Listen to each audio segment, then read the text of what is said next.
You, John Fitzgerald Kennedy, do solemnly swear. I, John Fitzgerald Kennedy, do solemnly swear.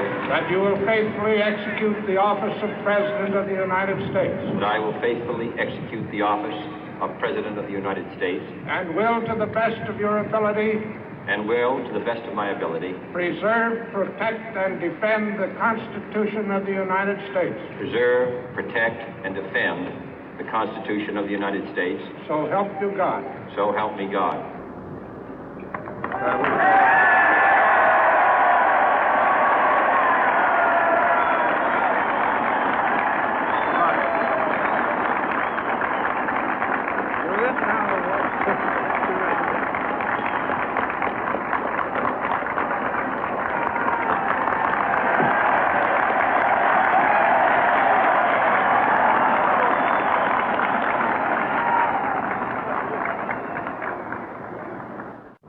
Vice President Johnson, Mr. Speaker, Mr. Chief Justice, President Eisenhower, Vice President Nixon, President Truman, Reverend clergy, fellow citizens.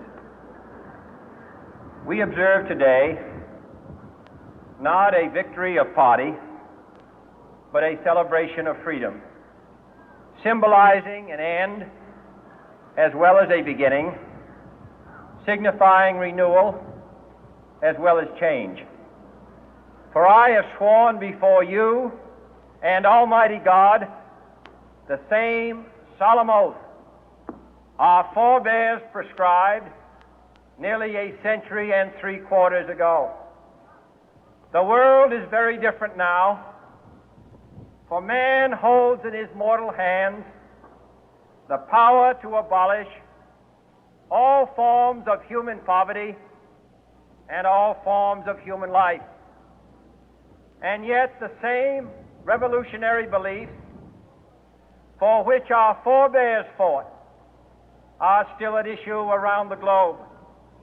The belief that the rights of man come not from the generosity of the state, but from the hand of God.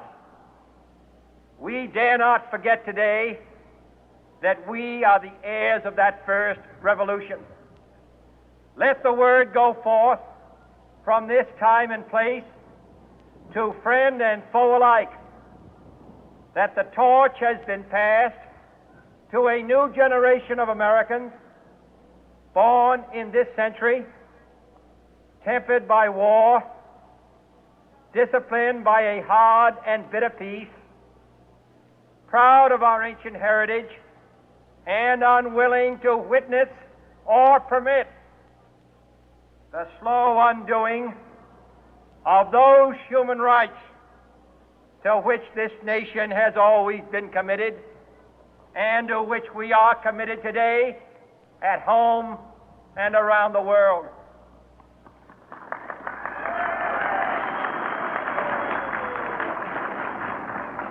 Let every nation know, whether it wishes us well or ill, that we shall pay any price, bear any burden, meet any hardship, support any friend, oppose any foe to assure the survival and the success of liberty.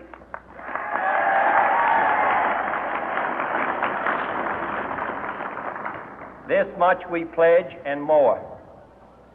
To those old allies whose cultural and spiritual origins we share, we pledge the loyalty of faithful friends. United, there is little we cannot do in a host of cooperative ventures. Divided, there is little we can do, for we dare not meet a powerful challenge at odds and split asunder.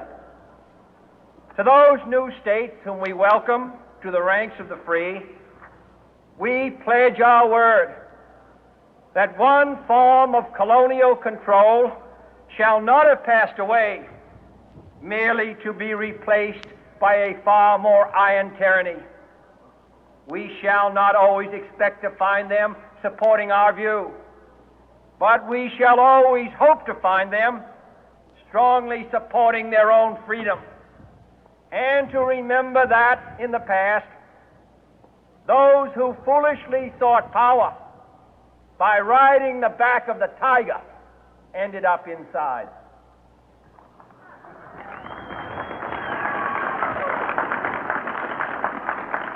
To those people in the huts and villages of half the globe struggling to break the bonds of mass misery, we pledge our best efforts to help them help themselves for whatever period is required, not because the communists may be doing it, not because we seek their votes, but because it is right.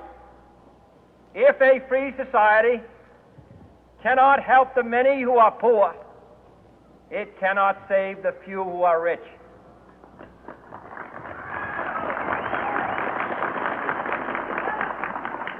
To our sister republics south of our border, we offer a special pledge to convert our good words into good deeds, in a new alliance for progress, to assist free men and free governments in casting off the chains of poverty. But this peaceful revolution of hope cannot become the prey of hostile powers. Let all our neighbors know that we shall join with them to oppose aggression or subversion anywhere in the Americas. And let every other power know that this hemisphere intends to remain the master of its own house.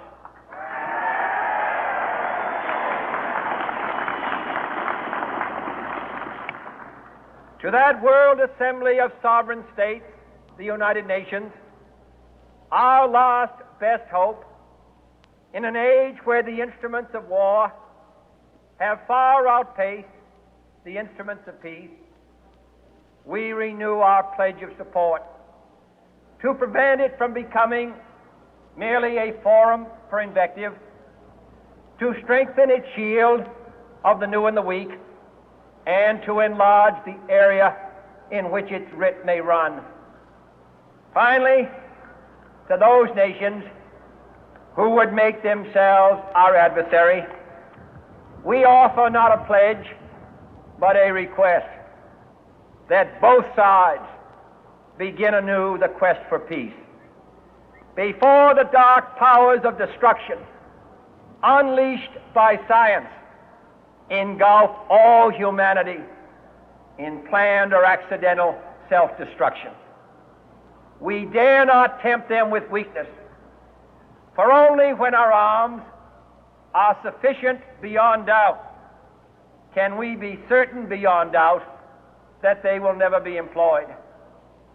But neither can two great and powerful groups of nations take comfort from our present course, both sides overburdened by the cost of modern weapons, both rightly alarmed by the steady spread of the deadly atom, yet both racing to alter that uncertain balance of terror that stays the hand of mankind's final war.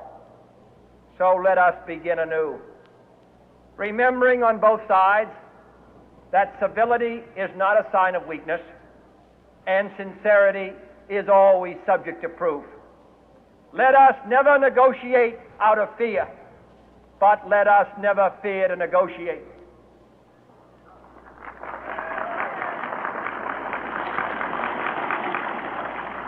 Let both sides explore what problems unite us, instead of belaboring those problems which divide us.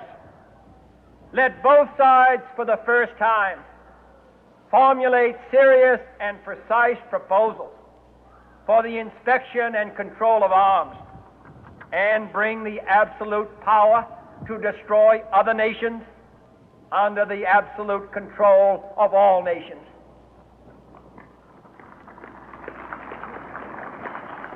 Let both sides seek to invoke the wonders of science instead of its terrors. Together, let us explore the stars, conquer the deserts, eradicate disease, tap the ocean depth, and encourage the arts and commerce. Let both sides unite to heed in all corners of the earth the command of Isaiah to undo the heavy burden and let the oppressed go free. And if a beachhead of cooperation may push back the jungle of suspicion, let both sides join in creating a new endeavor, not a new balance of power, but a new world of law, where the strong are just and the weak secure and the peace preserved. All this will not be finished in the first 100 days, nor will it be finished in the first 1,000 days, nor in the life of this administration, nor even perhaps in our lifetime on this planet. But let us begin.